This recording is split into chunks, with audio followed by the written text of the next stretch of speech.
Kidding. Thanks very much, Michelle. Gene Principe is joining us now live from the Westin down in Calgary. That's where your Edmonton Oilers are spending the night. Gene, I suppose waking up today hoping to notch the 5th win in a row. Yeah, you know what, Ryan? I think, first of all, trade deadline day, just the way you were introduced there by Michelle. I think it was Michelle anyways. It sounded like Michelle. I can't see you guys. It was. Okay, that's what I thought.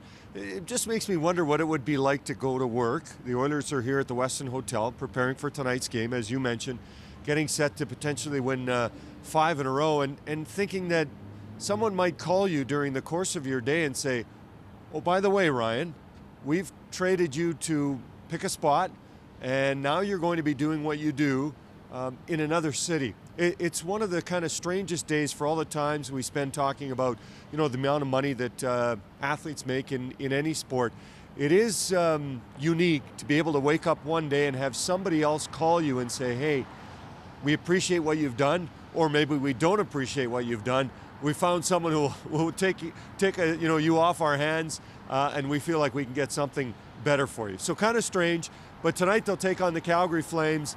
And I tell you what, Ryan, this trade deadline is taking on a bit of a different look, only because of the fact they've won 4 in a row. If these were 4 straight losses, I think Steve Tambellini would have about 5 phones near his ears trying to make deals, trying to see what he could do for the future. But the future right now is the next month or so to see if Edmonton can get into the playoffs. Well, and that's the thing, Gene, is, you're in a position where you just nailed it, and Darren Millard said the same thing to us yesterday. He doesn't necessarily expect the Oilers to maybe be buyers, but they can't be sellers, because if they happen to hop over Nashville and St. Louis and make the playoffs, you got to be able to put out a roster with some veterans out there.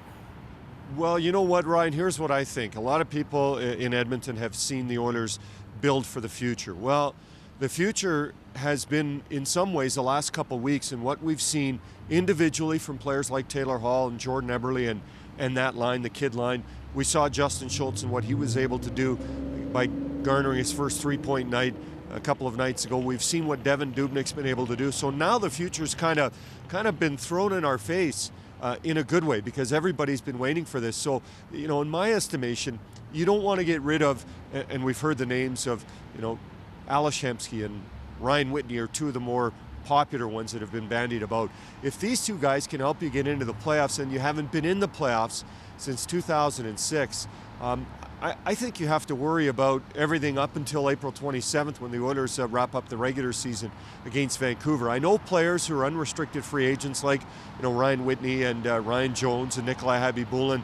People think, well, you want to get something for them. Well, how about getting them to play for your team and getting them to help you get into the playoffs?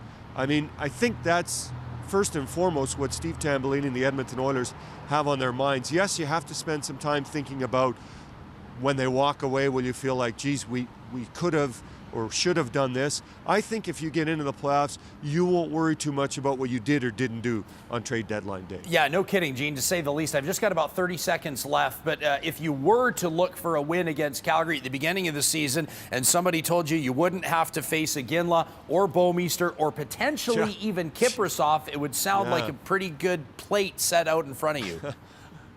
This has been incredible to watch what's happened to Calgary, who for the last number of years have been sort of teeter-tottering on getting into the playoffs, sometimes making it, sometimes not. But to think Jerome Iginla's gone, to a lesser extent Jay Bouwmeester, but the way they've been dealt on game days and not come to the rink and been traded hours before the team takes to the ice, and potentially Mika Kiprasov not being on the ice this evening against the Oilers. Who knows if our last memory of Mika when it comes to playing Edmonton will be him being pulled. 3 goals, I believe, on 5 shots a couple of nights ago. It's not the way the Flames had expected this season to go. The Oilers expect that it'll continue tonight with another win in the Battle of Alberta. Yeah, no kidding, Gene, giving Edmontonians plenty of reason to gloat, and maybe just one more as we say goodbye. Is that snow falling around you?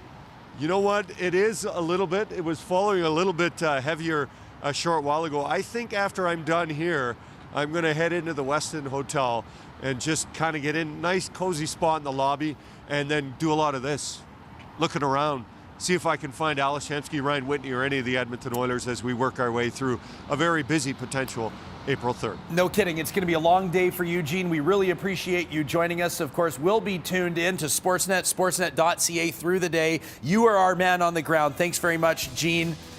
And it goes without saying, anytime, Ryan. You can watch the Battle of Alberta tonight only on Sportsnet, 8 o'clock puck drop. We've got Deadline covered as well with former Oiler Jason Strudwick coming up in 20 minutes. Right now, we'll fit in a break. Entertainment news right after this.